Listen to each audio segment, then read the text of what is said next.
उदय जरीवाला, सबसे बड़ी बात यह है, राहत पाने की कोशिश अरविंद केजरीवाल करते हुए नजर आ रहे थे। क्या आप मानती है कि इसमें सबसे इजी जो विक्टिमहुड कार्ड है, लगातार आम आदमी पार्टी प्ले कर रही थी, उसको एक डेंट पड़ा है और आगे की राह में ऐसा करने में वो खुद को उतना मजबूत नहीं रख पाएगी। ईडी की जो दलीलें दी गई कोर्ट के अंदर और कोर्ट ने उसको लेकर जो टिप्पणियां की उसके बाद खास तौर पर। जी गुड इवनिंग। सबसे पहली बात तो ये कि इस वक्त ईडी जिस तरह से एक्ट कर रही है at the behest of the BJP, कहीं ना कहीं प्रॉब्लम वहीं पे है, क्योंकि ये पीएमएलए एक्ट अपने आप में इतना ड्रैकोनियन लॉ कहलाया गया है और इसका जो सेक्शन 45 है वो इतना खतरनाक है, क्योंकि यूजुअली जो केसेस होते हैं कहीं पे अक्यूज होता है वो इनोसेंट अंटिल प्रूवन गिल्टी होता है, बट इस सेक्शन 45 के तहत उल्टा है, यहाँ पे गिल्टी अंटिल प्रूवन इनोसेंट है, पहली बात। और दूसरी बात ये कि जो बर्डन ऑफ प्रूफ है, अपने आप को बेगुनाह साबित करना जो बर्डन है वो कहीं ना कहीं अक्यूज पे आ जाता है।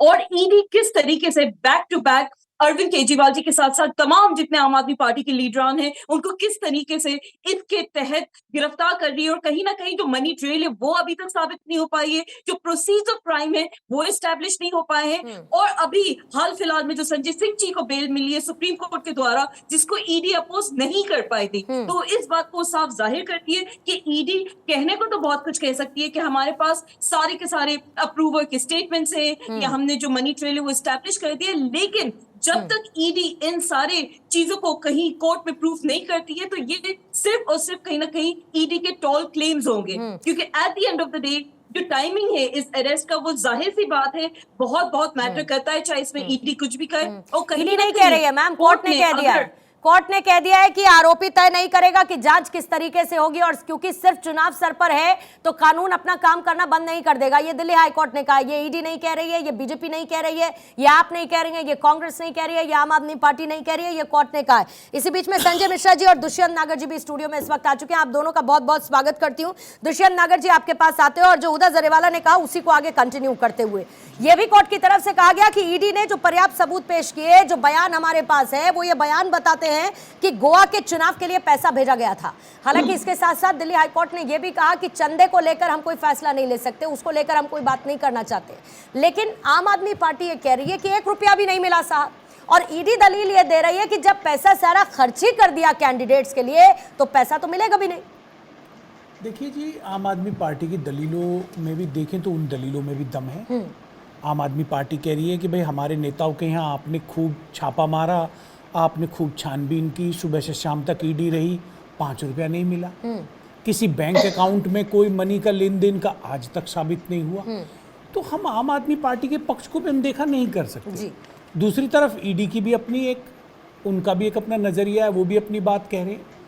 और ये जो आज का जो फैसला है, देखिए इस फैसले को बिल्कुल अंतिम फैसला हम नहीं मान सकते। डेफिनेटली पूर्व में भी ऐसे कई घटना हुई है। रामकृपाल जी हैं पैनल पे मौजूद, कितने बड़े, शिबू सोरेन साहब एक राज्य के मुख्यमंत्री थे, उनको दोषी ठहरा दिया गया, बाद में वो कोर्ट से बरी हो गए।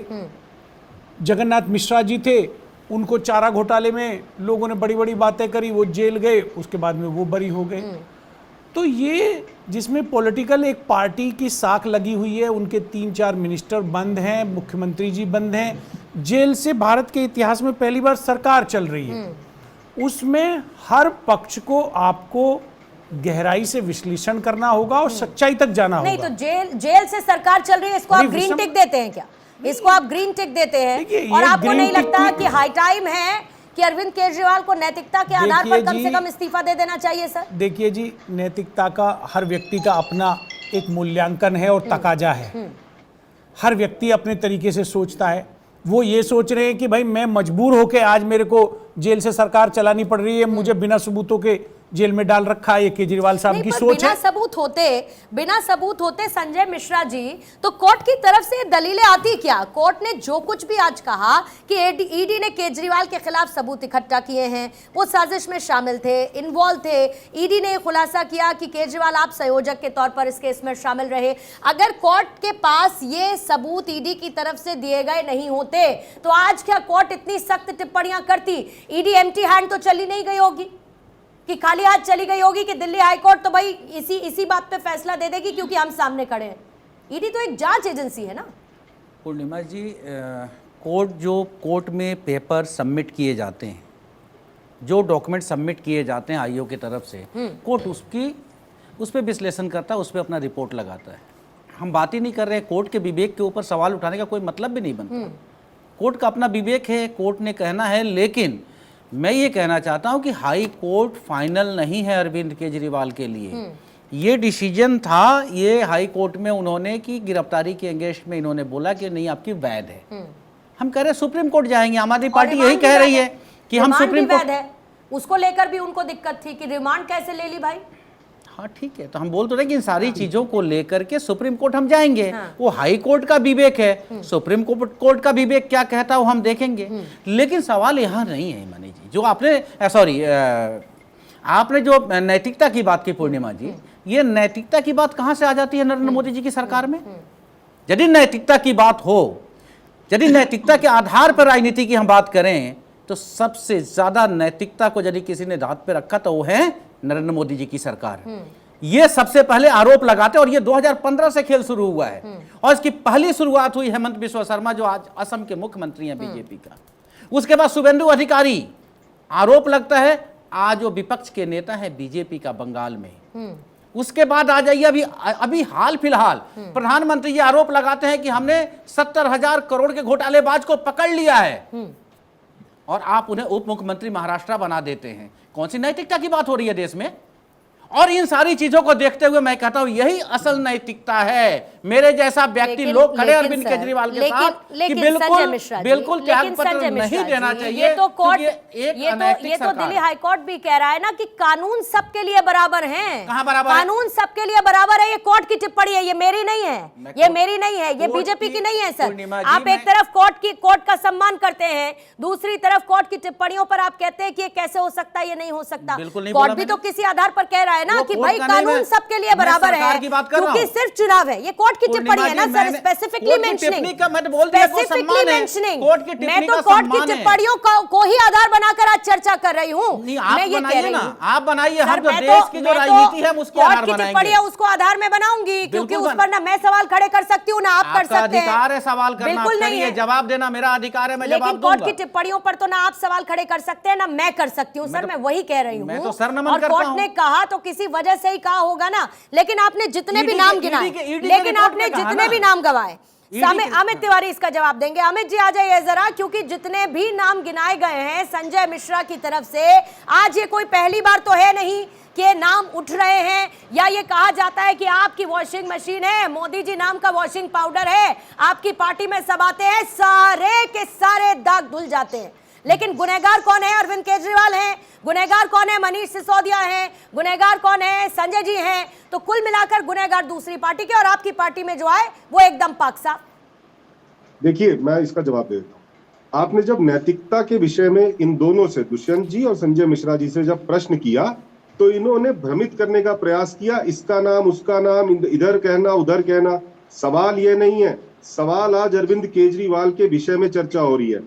2011-12 में आपके पास वीडियो होगी, अरविंद केजरीवाल जी कहते थे। नहीं तो अमित जी, इन नामों को क्या करें? एक बॉक्स में गिफ्ट रैप करके कहीं छुपा दें क्या फॉर अ व्हाइल? नो। तो जवाब दीजिए इस पर। मैं उस पर भी आऊंगा, इन्होंने जो बाकी नाम लिए मैं उस पर भी आऊंगा, लेकिन अभी जो मेन मुद्दा है वो अरविंद केजरीवाल जी का है। 2011 में वह माइक लेके कहते थे यदि एक व्यक्ति पर FIR भी रजिस्टर हो जाए तो उसको सरकारी नौकरी नहीं मिलती। यहाँ नेता बैठे रहते हैं, बेल पे बेल होती रहती है, बेल पे बेल होती रहती है, पर कभी रिजिग्नेशन नहीं आता। तो मैं नैतिकता उनसे पूछ रहा हूं कि नैतिकता का ज्ञान देने वाले अरविंद केजरीवाल थे सभी दलों को। आज FIR ही नहीं, he is in custody, he has been arrested, उनको रिमांड पे भेजा गया, उनकी इलीगल जो अरेस्ट डिक्लेयर करने की पिटीशन थी उसको रिजेक्ट कर दिया गया। कहां है उनकी नैतिकता? दूसरा प्रश्न, दुष्यंत जी और संजय मिश्रा जी दोनों जो आज अरविंद केजरीवाल जी का समर्थन कर रहे हैं और ये कह रहे हैं कि देश के बाकी नेता, चाहे इन्होंने हेमंत बिस्वा शर्मा जी का नाम लिया या बंगाल के नेता का नाम लिया, क्या ये मानते हैं कि वो भ्रष्ट हैं? यदि ये भ्रष्ट हैं तो यही नेता पहले दूसरे दलों में थे, तो क्या ये बोलते हैं कि दूसरे दल भ्रष्ट हैं? किसी भी नेता पर, चाहे इन्होंने जितने भी नाम लिए, किसी भी नेता पर आज भी होने वाली एक भी कार्यवाही बंद नहीं हुई है, सबकी फाइलें हैं। Law will take its own course, कानून अपने हिसाब से काम करेगा। परंतु ये बता दें कि जो नैतिकता का ज्ञान देते थे, आज उन्हें क्या हुआ कि वो जेल में बैठे। मैं आपको कारण बताता हूँ कि क्यों केजरीवाल जेल नहीं दे रहे, और इसमें I happen to be an advocate, इसलिए मुझे टेक्निकल इशू भी पता है। मैं इसमें बता देता हूँ, केजरीवाल जी अपनी सत्ता नहीं छोड़ना चाहते। कानून के हिसाब से यदि 62 विधायकों में से किसी बाहर के आदमी को वो सीएम बनाते हैं तो उसे 6 महीने के अंदर विधानसभा में चुनाव लड़के जीतना होगा बाई इलेक्शन में। परंतु रिप्रेजेंटेशन ऑफ पीपल एक्ट कहता है कि यदि विधानसभा का टेन्योर 1 साल से कम रह गया हो तो बाई इलेक्शन नहीं हो सकते। इसीलिए सुनीता केजरीवाल जी आज सीएम नहीं बन सकती, technically not possible, not even Sanjay Singh.